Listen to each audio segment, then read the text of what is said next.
अब जरा ध्यान से सुनिए, क्योंकि ये कहानी सिर्फ संबल की नहीं है। ये कहानी उस सिस्टम की है जहां वर्दी सवालों से ऊपर समझी जाती है। सत्ता की छांव में सच भी अक्सर छांव ढूंढता रह जाता है। ये कहानी है एक गोली की, एक ठेली वाले की, एक कोर्ट के आदेश की और उस तंज की जो सियासत के तीर बनकर सीधे सत्ता की परेशानी पर जा लगाए। शुरुआत वहीं से करते हैं दोस्तों, जहां कानून कहता है कि सब बराबर है, लेकिन हकीकत में कुछ लोग हमेशा बराबरी की लाइन से आगे खड़े नजर आते हैं। संबल हिंसा मामला अब सिर्फ हिंसा नहीं रहा, अब ये सत्ता, पुलिस और न्यायपालिका के बीच एक खुली बहस बन चुका है। कोर्ट ने आदेश दिया है कि एफआईआर लिखने को कहा है और सत्ता समर्थित सिस्टम ने जैसे जैसे कानों में कोई रुई ठूस ली हो। अखिलेश यादव ने तंज कसा तो तंज ऐसा के शब्द नहीं, चाबुक लग रहे हैं। अब कोई बचाने नहीं आएगा और यहीं से असली कहानी शुरू होती है दोस्तों, क्योंकि जब सत्ता बचाना छोड़ दे तो सिस्टम की रीढ़ अपने आप दिखाई देने लगती है। बीजेपी का फॉर्मूला नंबर 1, पहले इस्तेमाल करो फिर बर्बाद करो, और नंबर 2, भाजपा किसी के सगे नहीं है। ये महज बयान नहीं है, ये उस राजनीति का पोस्टमार्टम है जो वफादारी को सीढ़ी की तरह इस्तेमाल करती है और ऊपर पहुंचते ही नीचे लात मार देती है। सवाल ये नहीं है कि एफआईआर होगी या नहीं दोस्तों, सवाल ये है कि क्या कोर्ट के आदेश को अवैध बताना कोर्ट की अवमानना नहीं है? क्या वर्दी पहन लेने से कानून जेब में आ जाता है? क्या दरोगा शाही दिखाना अब संविधान से बड़ा हो गया है? संभल की उस गली में आलम नाम का एक शख्स रहता था। कोई माफिया नहीं, कोई नेता नहीं, कोई अपराधी नहीं। रोजमर्रा की जिंदगी में पापे यानी रक्त बेचकर पेट पालने वाला एक आदमी, वही आम आदमी जिसके नाम पर हर चुनाव में बड़े बड़े भाषण दिए जाते हैं। और हिंसा वाले दिन भी आलम वही कर रहा था जो वो रोज करता था।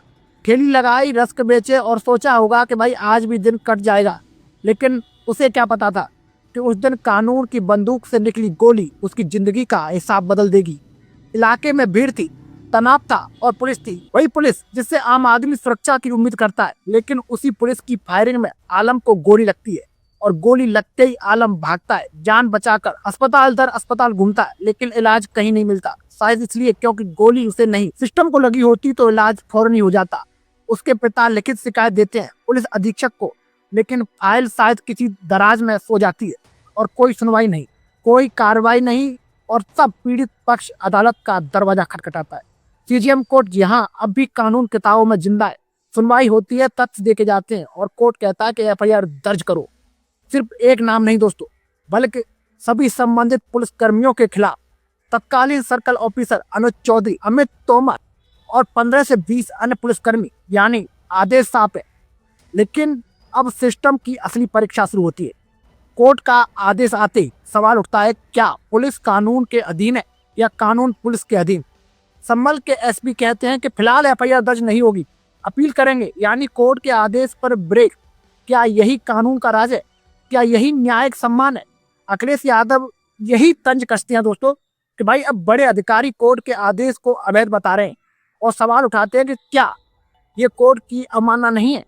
ये सवाल सिर्फ सियासी नहीं है, संवैधानिक है। क्योंकि अगर आदेश पर अपील की ढाल लेकर खड़े हो जाओगे तो आम आदमी न्याय किस दरवाजे पर मांगेगा? और सत्ता की चापलूसी में ज्यादा दरोगाशाही दिखाना कहीं महंगा न पड़ जाए।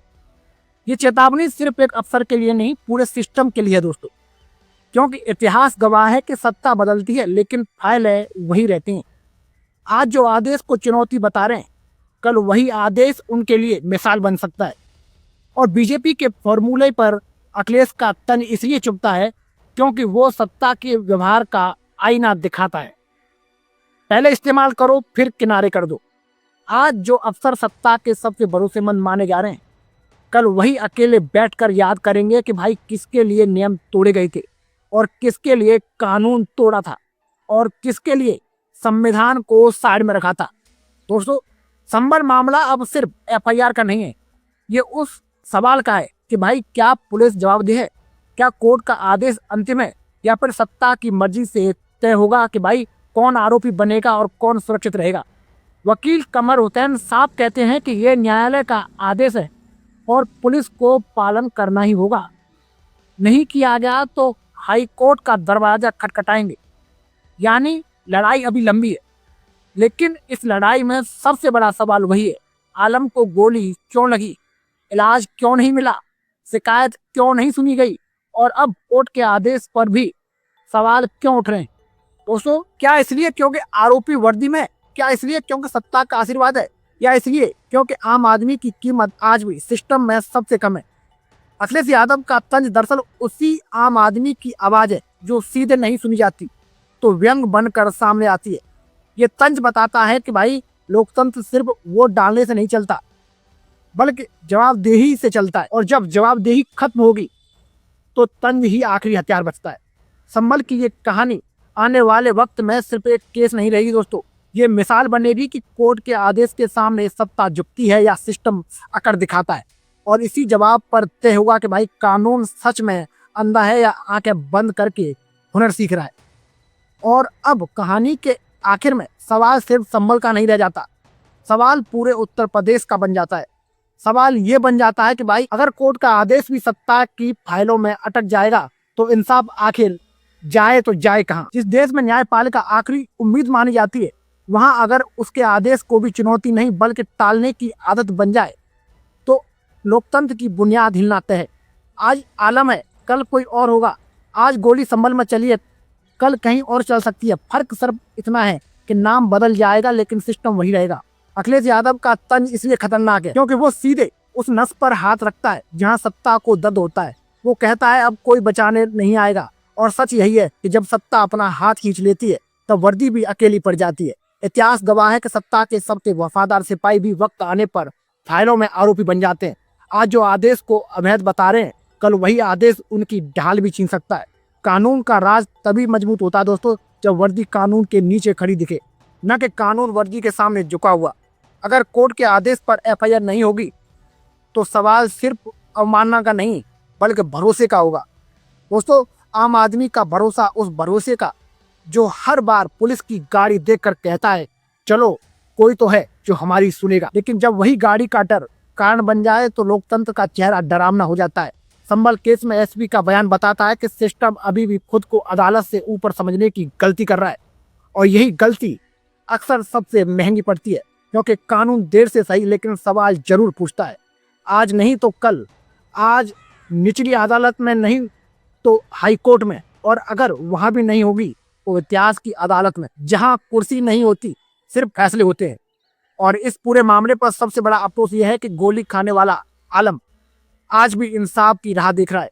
उसका नाम किसी बड़े चैनल की डिबेट का हिस्सा नहीं रहा, उसका दर्द किसी चुनावी भाषण की लाइन नहीं बना, लेकिन उसी आलम के केस से सत्ता और सिस्टम के कटघरे में खड़ा कर दिया है।